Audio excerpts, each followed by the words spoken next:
kan thu pui tur hi kakalang midang te zirtira kasiama zirtira siam na le ko san rong bol na avan poi mo em tero asiam te suana chanchin kan lo sianga kan thu pui atang ri mot po hian amani in en fian tham zo na a omani kakalang midang te zirtira kasiamang ti thu pui hi inuna le kanuna hian han zo taila zana hian kakalange midang te zirtira kasiamang ti theitura lalpa mindiro ti thei ingza nge omang le han ngai tu teu chunga chun zana hian kan thu zirtu le ngai kha tur hi mani tar kan lo seng lu char angai don ani mathai pung som hi le pariat chang som pariat chang som hi ilo chiara isuan isua chu an hena alo kala anni ho chu abia lele vana thu dei na zong ka hena pe ani to chuti chuan kal ula nam tinami zirtira te siam ula pale tharau thiang pingin baptis ula thu ka pek zong chu pom turin zirtira u tin ngai te u ke ku khwa in khovel to kheng po in hena kom zelang atia atu thiam himlal pan kan zatan manso se amen ole hi galili tlang ania galili kan la kal lo fe kan tro galili tlang mun then khat te hi mizoram a hian om sarang chuan tlo tu kan tam viawin arin om ani kum sang hi liam ta khan galili tlang pang a chuanin Isu Krista chuan azir tirtele azui tu mi zatam takte kha rong bol ha an chun zom zel da tu te chu azir tirta ani chu te chuan eng tiang kongin nge Isu Krista chu om lo nuwa azir tirten chu na chu an chun zomang ti kha an azir tirta a lalpa zo le chuan ti hian alo soi ni eng tiang chun zom tu nge chatuan na pha phek za zakwa som le pakwa chuan athi ma in he in bu khom na tur hun le hun hi alo ruat sa to re ani thana bhati ko pokhan galilia in bu khom na tur thu tiang hi zirtir te asiat nom tira kalphem kut laya jerusalema ringtu kal khom te na khan puan non ani to poka anni hian anlalpa thina suntu kohar taka omte hena anpudar vesela ti chuan ringtu ten ngaklel emin chu in hu khom hun chu an thri renga atini chu zirtir te chuan enge an ti tu kan ti chuan pathia na chanchin tha an hena ape ka kha midang te hena pudar vese turin pathia hian acha ani chuti chuan isuan rong bol na kalpui se tur chuan mi pui te le sir tir te chu an phela mi pui pum khop te hena chuan lele vana thune ga song ka ta ani atini chu suan nge en te kan ti chu lal isu Krista chu rin tla ani sia amale ma khain tar langa khovel song le asunga thilom song sunga en kima thu dei tu sa ber ani thu kha he mi pui pum khom ta singa hian an al chu pui ta ani ti chuan kal chu ka chan chin tha buang tu thu pe le khovel to khen toa a om pui tu thu a shin ani mi pui ta chuan chu tiang thu a soi lai chuan mak ti in a thlir chu mai ani chu ko san rong bol na in chan na chu ta chuan alo om ta ko sang rong bol na in chan pa hian thil khen tam tak auma zirti so pati te nem he na nei alo ni to a chuan nem he na huna nge chuan akal bo huna arong bol na chun jong turin ko san din he na rapi masaber chu alo po seita ani chu khoya nge kan hu kan ti chuan marka puk thuma khan kan lo huwa chang som pathuma tanga som panga kan sia chuan tin tla chuan han kala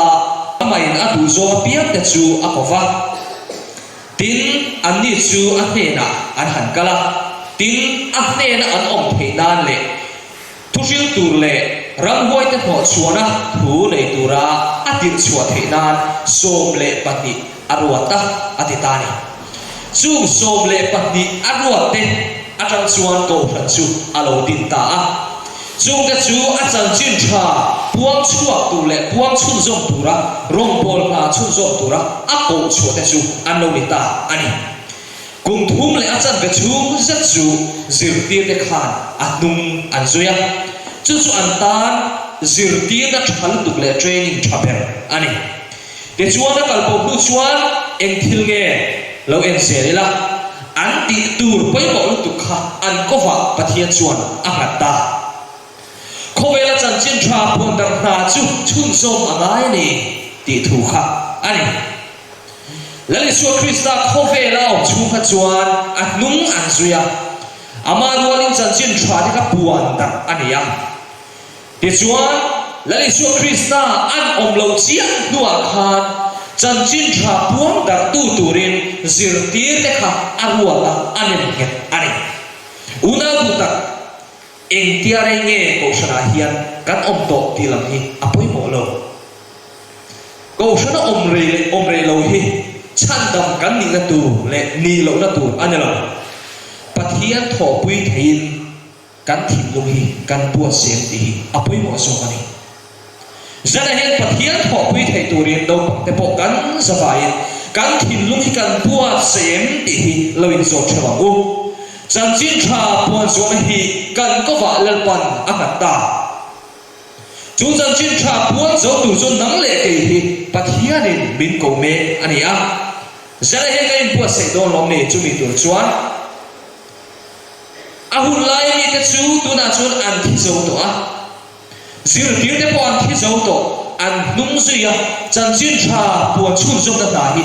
nang le ke kan tho ngai ani chumi thong dur chuan kanin po se angai ani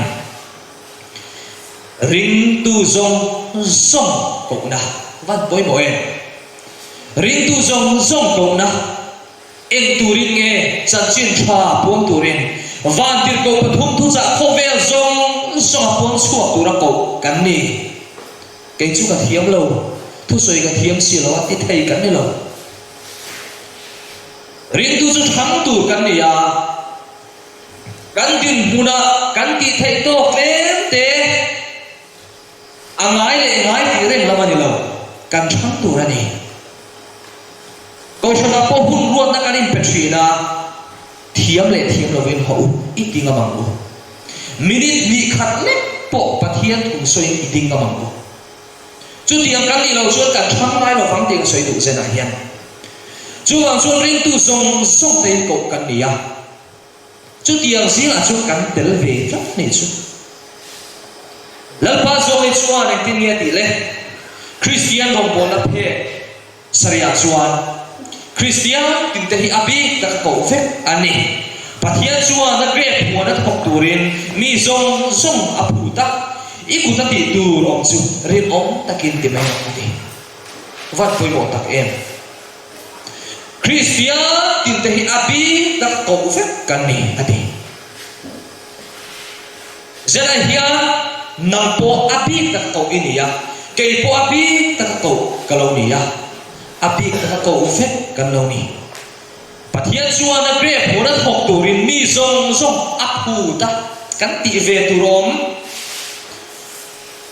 pathian in atana thok tu le chan chin tha puang turin min phu ta ni chu phu ti trong kam hi chu kanin be se la gro ti nge turin kanin tu ani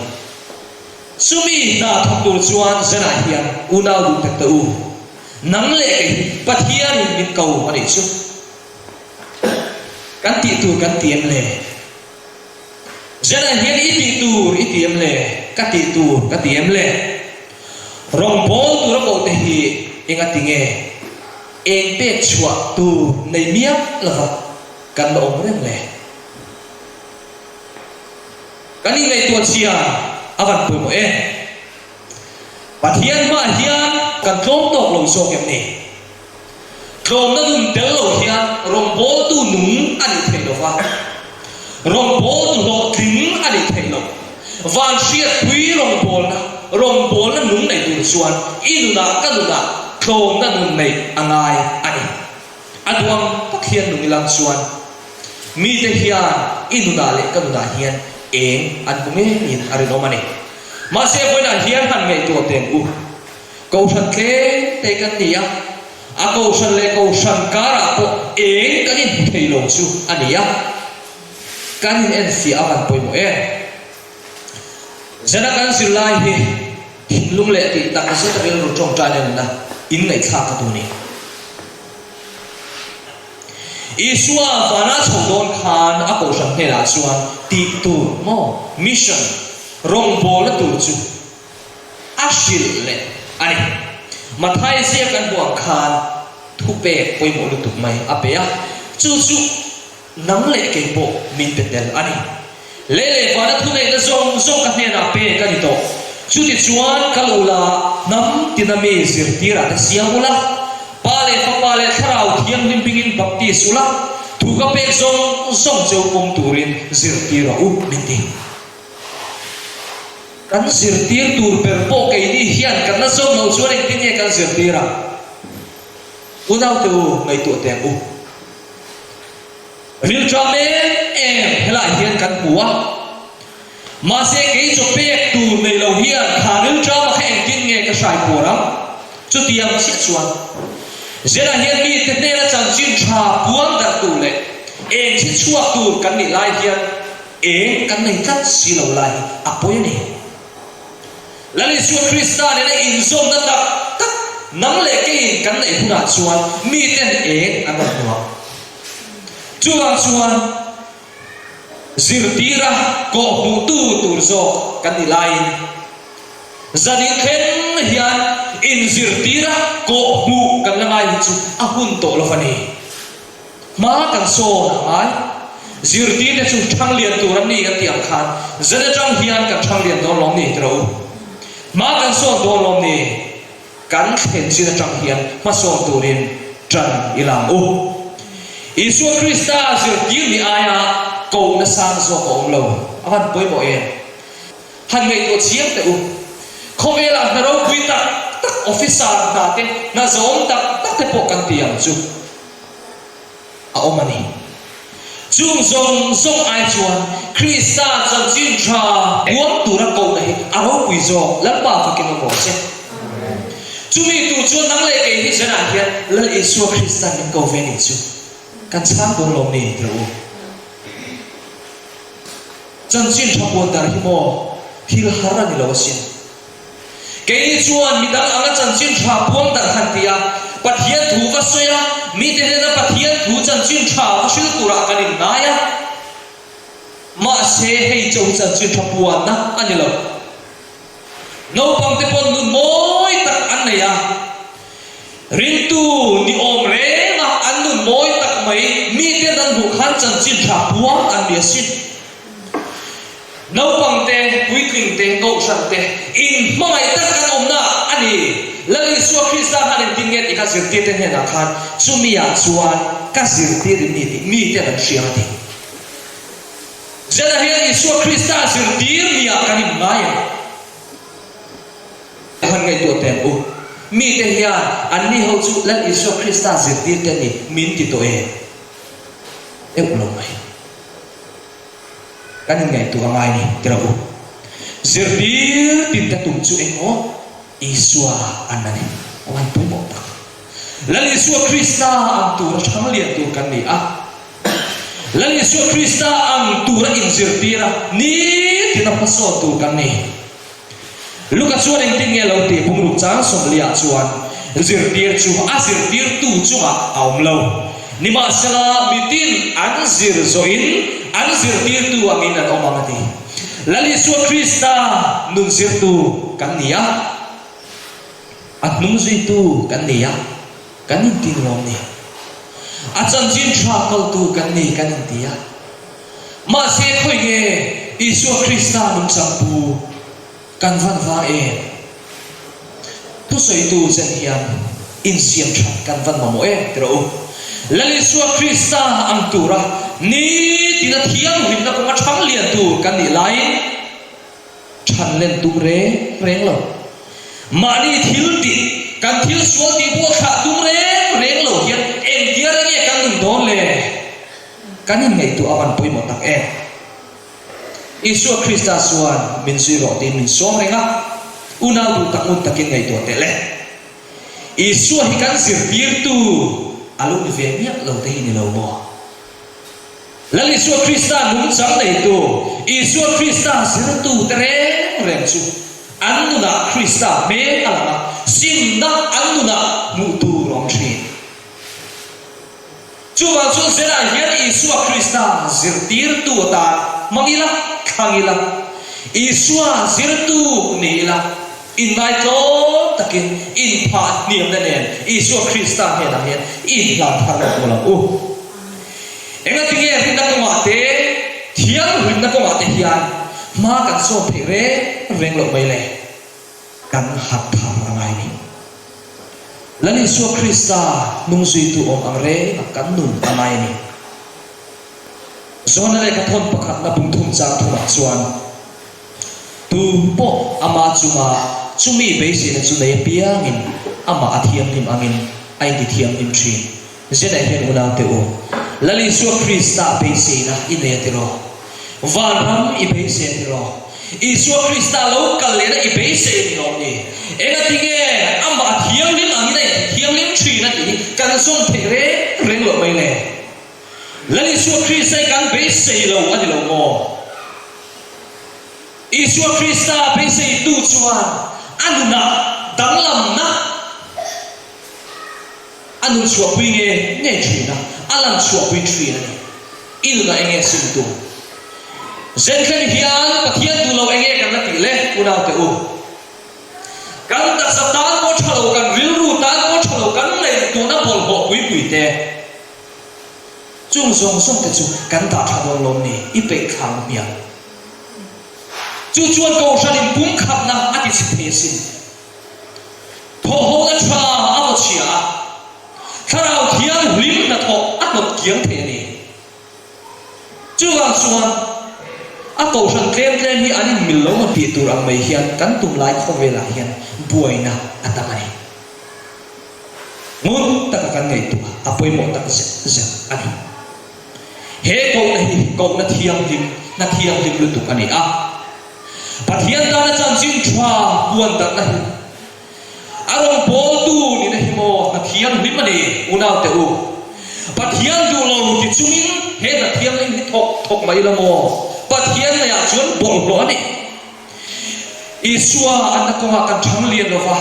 thiam lim na ko ma thang lian chuang si lo wa in su na nei chuang si lo wa pathian rong bol la hian om sia nei lo chu ta chuan nun na om lo ti sen hen ka soi du ani zuru ye lo oma chu zuru chuan pathian pangai na lo soi dum maya tunge oya zuru tha ka lo anu na tu rom nei ne he pulpit la hian pathian tu soi dumila kanuna ka thu soi kha bu tu rom si lo chuan tunge oya tu man an on ngai lo eng a tha ne ngai pu orol to pon lo out thin mai la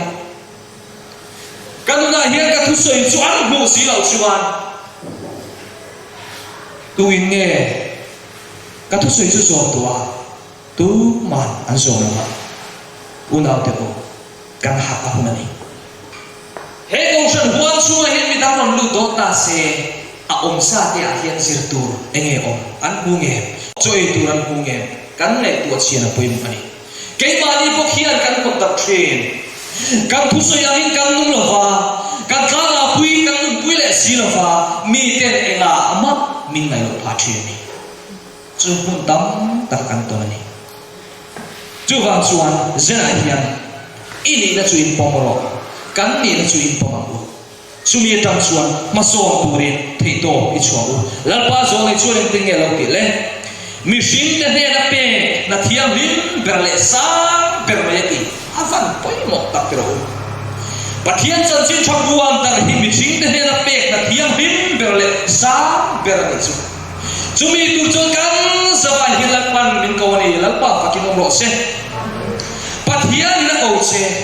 lali Isu Krista awangin he na thok thei kan ni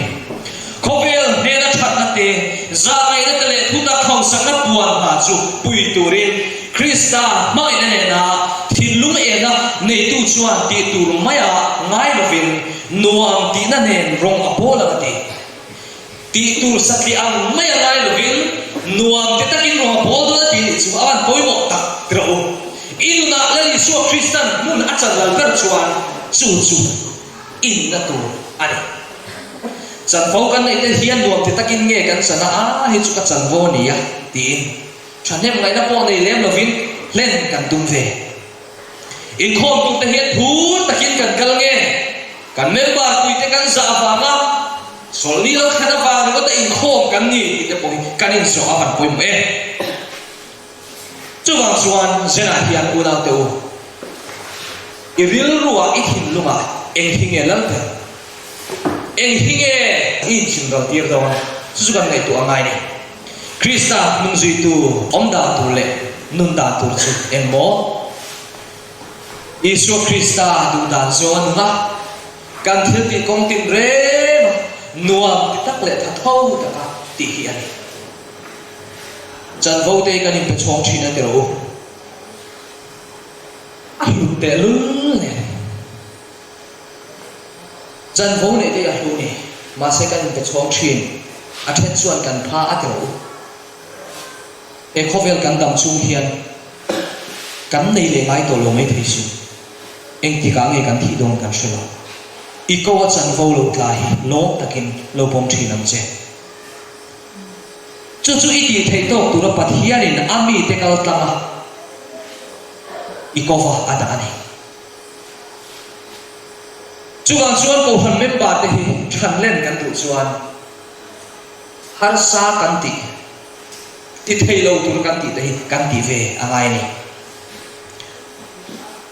kan silai trong trai hab tabu phe kwan na chuan ti hian alo soya Krista thu pek andon nuwa ama zui tu te chuan an bul na ya mi te leina te thian te chen om te ne na hriat puina na thoka inzar phase turin an ruam mana ati van poi mo tak khai hi he thu ka chia hian mo min khoi u tu Krista thu pek andon nuwa Krista tu pe dong lo tu nge ong ko chu kan dong vet te ro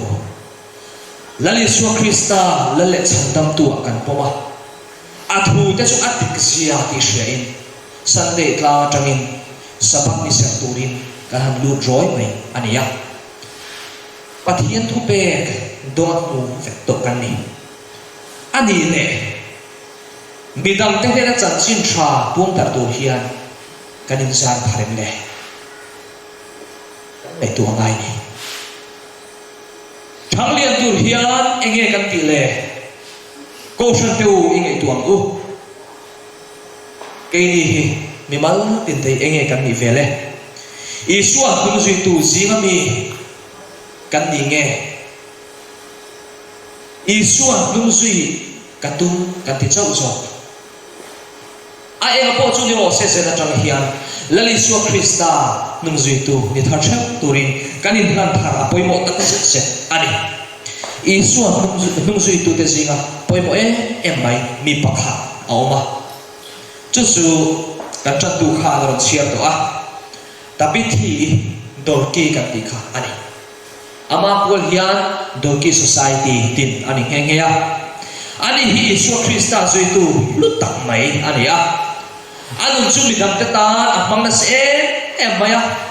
re thele lungai te hle ma mo ngil dei na le khut tak ta chu a the dara anuna mi ten alo ni chu tran pui ngai tran pui a anei angin a thil dei chun chunin lal pa rong polin mi te he na tran pui na apikhi ani thanem alai ema chu angil dei la le athat na le athatem ngai na chuan dorki a chei moi ani rungka chu abora tata mai chu dia thi chuan lui maya a ko shan ta po cha na ro pui tak ani cha na ra pha po ka tiam chu tiam chu ani ya kha rong bon na le akmala na kha ko shan ding tir te khan an lua kha zo lo ni chu a thil ti ro pui sia chu ka che tiam an lua kha zo lo chu tiang khopa pathian ta na mi tangkai ania chu an thita kha an mang ang ve em ai ang uya sung tu po ama mi tang tak mai khan an sun ani chu tiang ko san ten le mi pui ten an sun em lai chuan ko san phasa te tan ko mi poi mo lu tuk le tangkai em ania wangin pathian chuan petera kal kangin nun na apele ne chu pathian in petera kal kangin nun na apele ta kai tho ani le ta awan ro kui tak te ro pathian ni na du phot chu lo nang po hi ke po hi thil ro kui tak ti tu ni min bang the sin ma se chu thil ro kui tak ti tu so le e poi mo nang le ke kanin pe na kha poi mo ni ro kui tak man the tu rin se na hian kan lai pe to lo ni mai the in la tharo yang u ro kui takin pathian hian mi ber mai thai ko kha mang the sin chuan nang le ke po hi pathian hian min bang tu ani chu tiang zerin zirtir pakhat atringin zirtir da chanchin tha chu an lan cho zela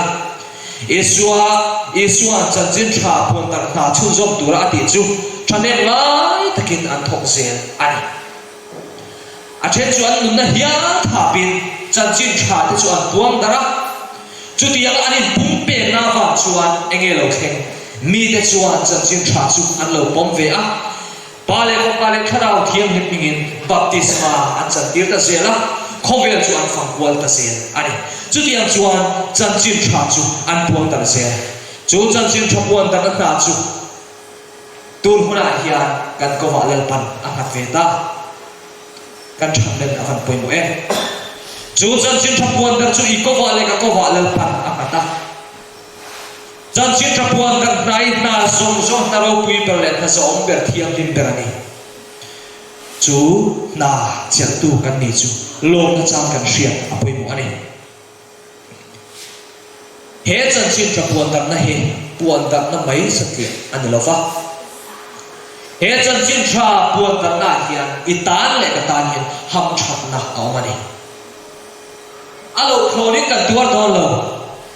alo khoni pathian tan hian si om kan tuar don lo wa chanchin tha puan tar na po hian itan le ka tan ham that na pathian in ada zela hian he chanchin tha lo doma pom tu kan ni pia lama he chanchin tha sul na ro pui tak mai thok tu ro ko kan ni hi kan fa nei tak se ani chu na thok tu chuan lalpa min siam thang ro he na thok tu hian kan ni na zong len karon para chi kan ti ve don lo ne lalpa zong le chuan tin ya ti le te sum ne for the church volum pakwana chuan abi takin Seventh Day Adventist ta chu khovela hian ve tu le engken tu ama ta ani a ati an vera chuan khovel boral tu ratan volom na thu cha dung ber chu kol ti ra ne ani unau te u kan ni na hi aro pui lu tu kan ni zela hian khovel boral mai tu ratana volom na thu cha in rawin na thu cha buang dar tura chan vo min pek em angin nge kan lo phan vele kan lo pui mai a kan lo thut bo pui mai a kan lo ru la nei mai mek ti a ho om tak zet ani chu thu cha chu enge ni kan ti chuan van tir ko pathum thu cha ani he van tir ko pathum thu cha puang chuak tur hian puang da tur hian kan ko wa lalpan na ada ani chu van tir ko pathum thu cha puan chuak na hi nang le ke ya ko wa lalpan ada khovel ko than sing chu a hian han ngai tu teu khovel ko than sing chuanga sing ai kon khovel a ko than hi atamani Seventh Day Adventist ko than lo chuan tu ko than mai he thu cha hi an puang chuak mai lova an puang chuak mai he lova Adventist ta na thu cha ani cha ta wangin chanchin tha mi te kan sil da tu kan puan chuak tu ani cha ta wangin he ko than lo hian khovel hun sang hian van tir ko pathum thu cha puang chuak an om lovani chu wa chu kan ni na he a lu tu ka aro pui lu tu ka het yang mai khovel ne na chompo chi ani lo hi kan sia angaya but hian a tho pui du tak tak te chu mo thilung song song lan te ani thilung song song kan tan lo chuan but hian tho pui na hi kan nei thei lo ti se tharang o testimony for the church volume pakwana khan engtin me soi chu zon an chunga chuan pathian thu atanga engro pui mak tak mai chu a oma ati na ul sum poi mo tak mai pe ani van dir ko pakhat na panina le pathum na thu cha te chu heti anga na poi mo tang a om lo an real ru la pen turin thil dal eng mak an phal tur ani lo ati ma se poi na chuan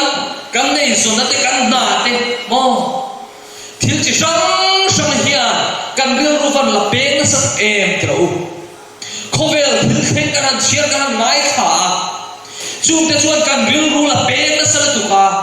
thalai te pon ro se khovel chang ka na in min ei ral ne kan hi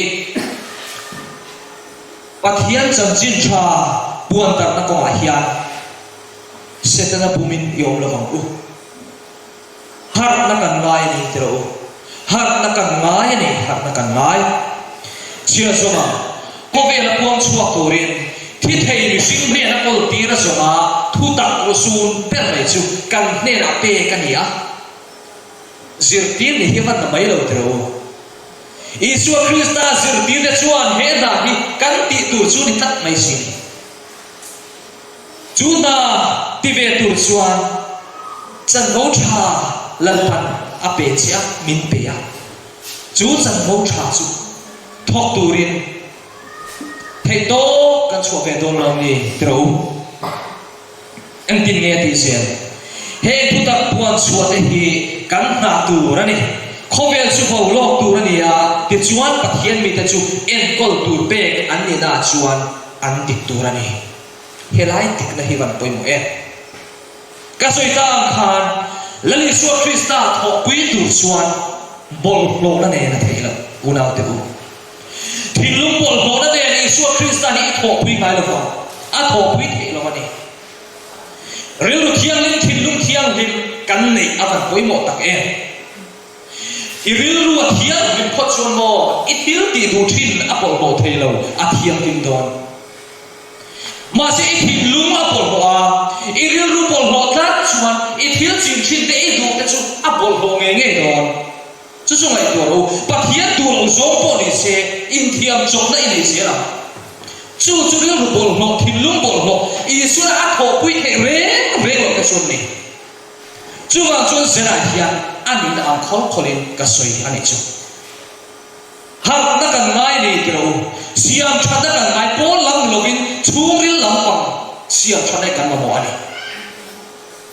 engtin ye soi le midang te ne na van luan chuana man ba ser san kan ni turani tharau thilin chuan ko san mi pui chu khoi che in fan chuak turani unau te u tu na hian kan ko san hi he tharau thilin hian min fan chuak le tharau thilin hian min khoi che ve to le inge tu tem o midang te ne na vanun luan chuan man ruwa ser san kan ni turani ser san re hi mo thil chi sang na sana tan aman the khovel mi chu pathian mi tur chuan khovel nen anin zom na hrui a chu cha angai chu ti nga chuan kan nei zom na te heng te chu atel lo ti kan hriat thiam angai a pathian du lo zom thil enge to na hian kan nen in zom na ala ne zene hian pathian man ro pakhala kanin ser sang ve thei don lom ni lalpa inga enge mo tala chuan min pang ve the nga ti in kanin ser sang ve thei don lom ni tharau thiam dim che thei na dal tu kan lo miang ti hi a lo khop mai tharau thiam dim che thei na dal tu lian per kan lo ni vai chuan apoi do lo tu ani chia zom le a baptisma Krista aphum to te su nuna thar ne na thowa Krista nun tarla na nun pe suak tur ani kan chunga chuan ti tur thiang lim tak pe ani chan dam na chan chin tha mi te na shria ti na ta chu I ne na lan ani van fam kim na chu I thil ti theina ani tur ani van fam kim na kan thil ti theina ni tur chuan enge poimo I suale kan nun in lay chin na a tha ngai chumi ni lo chuan van fam kim na nun ki kan nei there reng lo pakhat kan bel zok atu chu lalpiak na kan soi thina lalpiak na hi apa in kan soi thrin anti fau thrin ni thuril tu dam tak ten adik na chenom khop mai tro mi ngai tam the nia lo kha kan na ya kan sunga thil ti sual tu te kan ngai tam angin nam pon kan thil ti sual ngai tam man se kan han tia ngai dam lo na pui na khan kan thil kan sunga thil ti sual tu te kan ngai dam awangin kan han tia pathian hian kan tong trai ni achang em le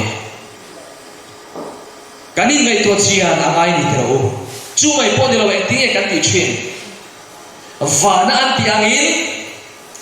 leyamin ti ro se kan ti lo ni ani chuan vana chu nengen tiang ani mangai enga tinge kan in mangai thei mi lo tro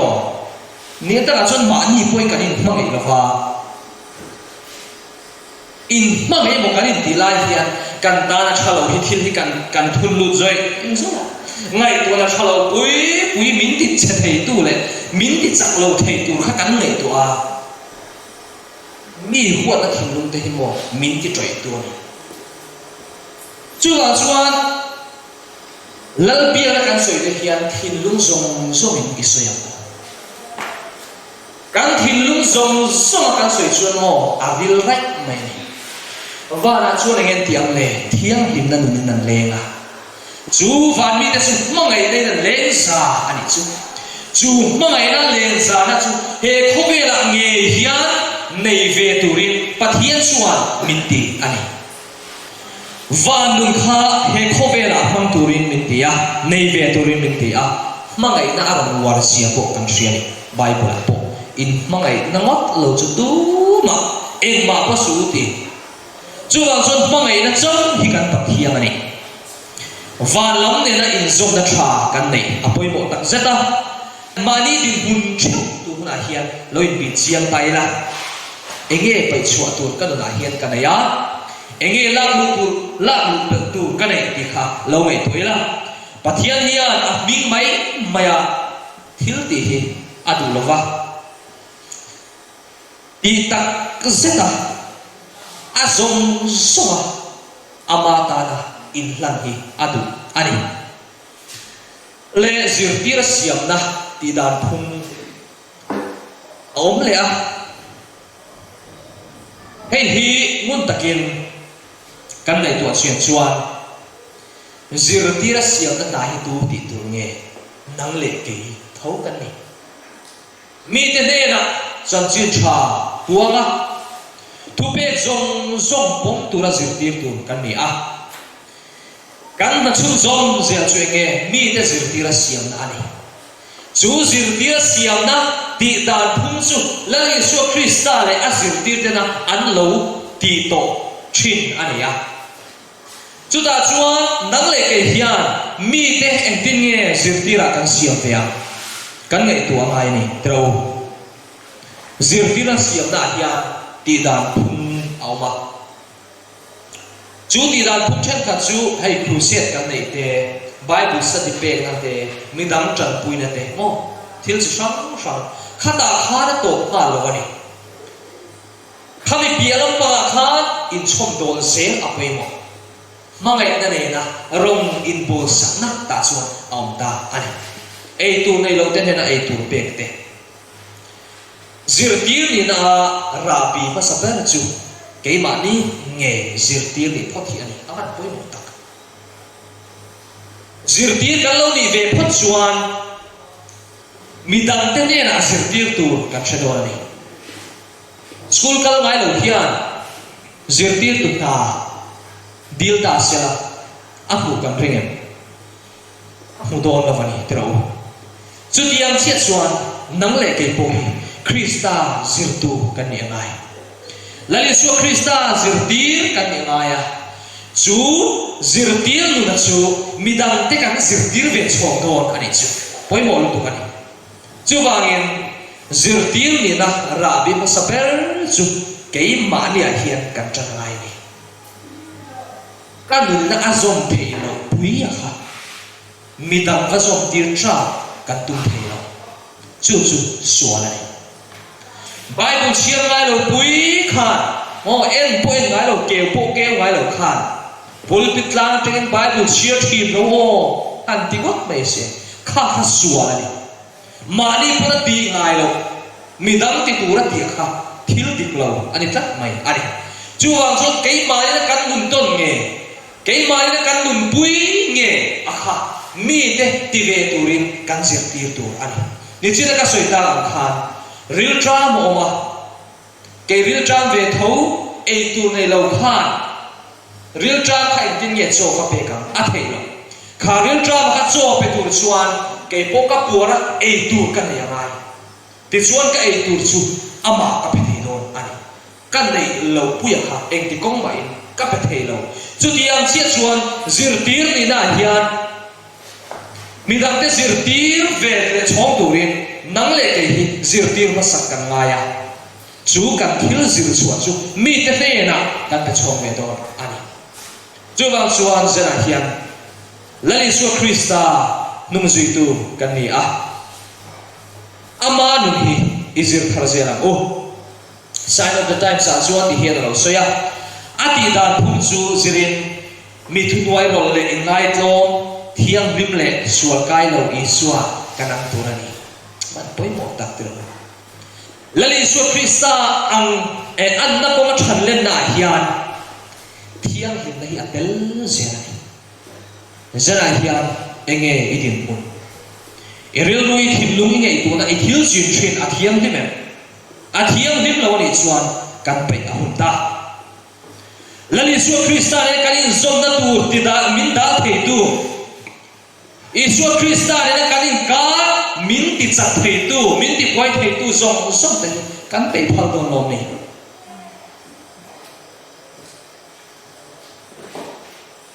hetiang kan ni the dan tur chu kan zirla hian min lo shi la chu en lo ka chu tia kan ti the na pong chu ni ti na ama ne na hun mana athu zira om sia ngai to a trong trai na phanga ama ne na in po chu ania athil ti theina zara engkim atne na lana athu pe ka zom na chu ani Krista khong ina chuan min ti dang lama thungai phatu atangin thu zom tu min ni tirani ade in lai china da hian ong lamta zana hian la Isu Krista ne inum han ngai to la enge kan lai china enge kan lai china kan lai china a thatu rani kan lai china a thak lo chuan